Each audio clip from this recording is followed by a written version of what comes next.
Welcome to Wealth Coffee Chats, folks, for your daily live updates. Get the most out of today's episode by participating in the chat. Make sure you ask some questions, be part of the conversation, have a bit of fun, grab a coffee or a tea, take some notes, and get ready to start your day, folks. Quick few housekeeping rules, though. No spamming, no advertising or self-promotion in the chat. That's not on. Be kind and respectful to everyone when participating. And most of all, have a good time. Real estate investing can be your biggest asset. It also can be your most expensive asset when it comes to getting it right or getting it wrong, folks. It can be time-consuming, stressful, and that's why here at Positive, we have what's called a 6-star team, a full-service team that provides integrated wealth and property investing solutions and services simply designed to help you progress towards your goal of passive income through your property portfolio, folks. Make sure you check out our other podcasts on the Positive Mentor Network. Not only is there Wealth Coffee Chats, there's the Urban Property Investor.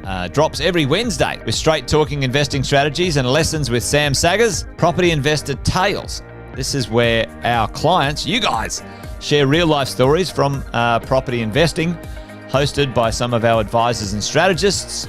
And that's done every fortnight, dropping every Monday. Wealth, Wine and Wisdom, folks, that debriefs the week that was in the world of finance and property, hosted by yours truly, Jason Witten and Andy Fenton on Fridays. Hey, good morning, folks.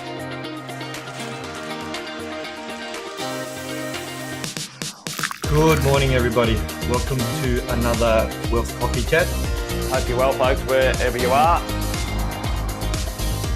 There it is, team. Morning. Morning, wherever you're tuning in from today. Early bird gets the worm, they say. Here at Positive, we offer a 6-star team. It's a team that help you at every stage of your wealth creation journey.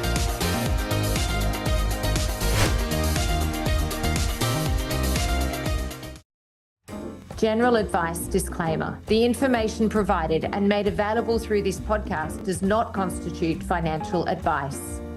The information is of a general nature only and does not take into account your individual objectives, a financial situation, or needs. It should not be used, relied upon, or treated as a substitute for specific professional advice. We recommend that you obtain your own independent professional advice before making any decision in relation to your particular requirements or circumstances. Positive Tax Solutions and its representatives do not warrant the accuracy, completeness, or currency of the information provided on and made available through this podcast.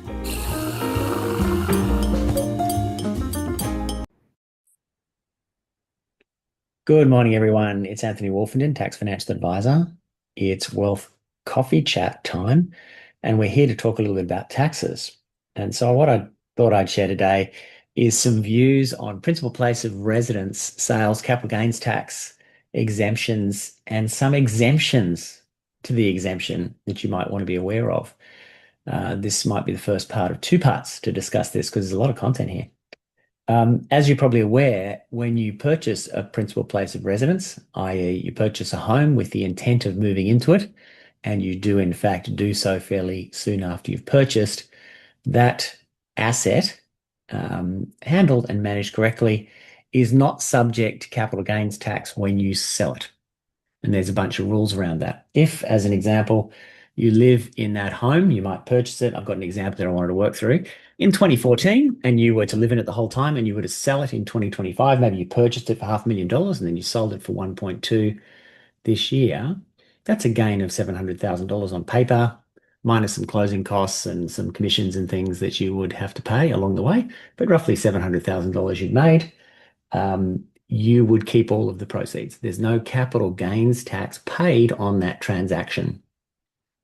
Okay, fantastic. So there is actually a 6-year rule. So as a separate example, you could purchase the place for $500,000 in 2014. You could live there till 2015, say, and then move out and even live offshore for 5 years, less than 6 years, maybe move back into the country and then sell the property. It would still be considered your capital gains, your principal place of residence for up to 6 years after you moved out. And you could either move back in or maybe sell it in 2021, say for $800,000, having moved back into it or having sold it before the 6 years is up. And the gain there would be maybe $300,000. Again, it's your principal place of residence. You would not pay any capital gains tax on the sale of that property, and you'd keep the entire gain. You might do something else. You might purchase the property in 2014 for the original example, $500,000. You might move out in 2015. You might be out of the property for 6 years. You could even be living offshore. I certainly did that.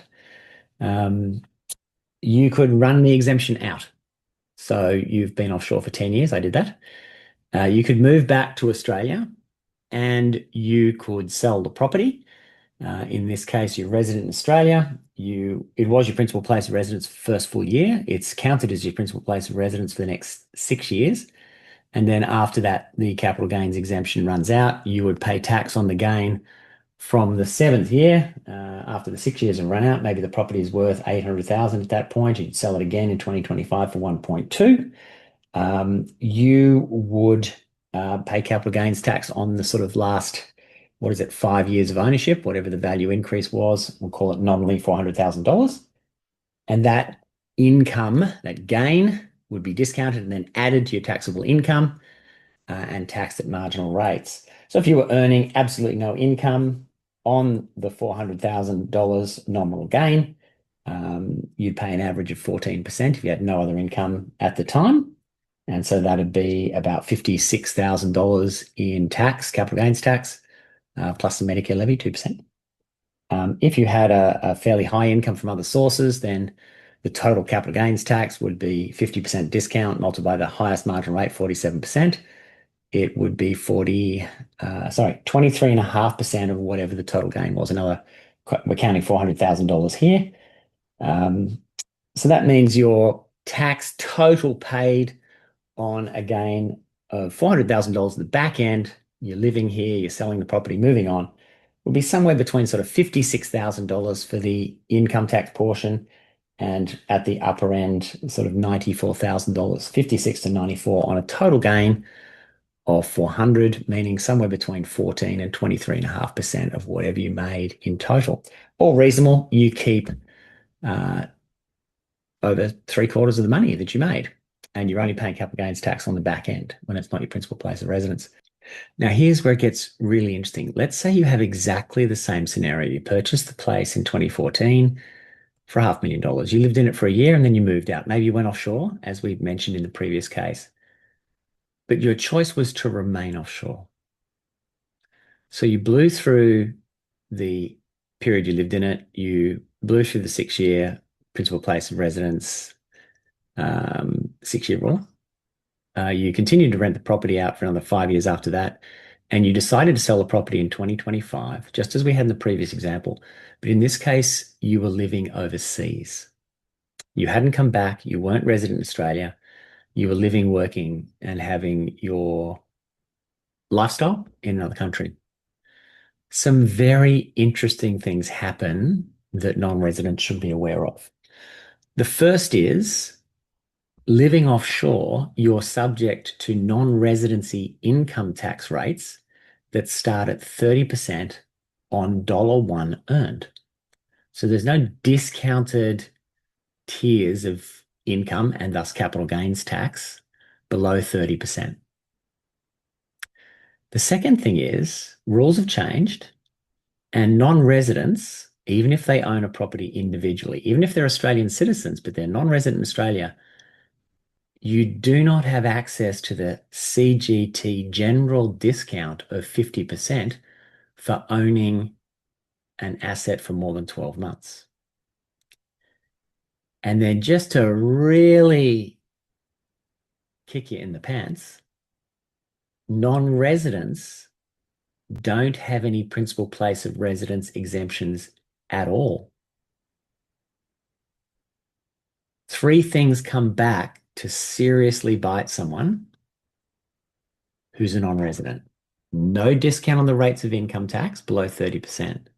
No general discount of 50% on capital gains, and no period of exemption for the time you lived in it or it was considered a principal place of residence.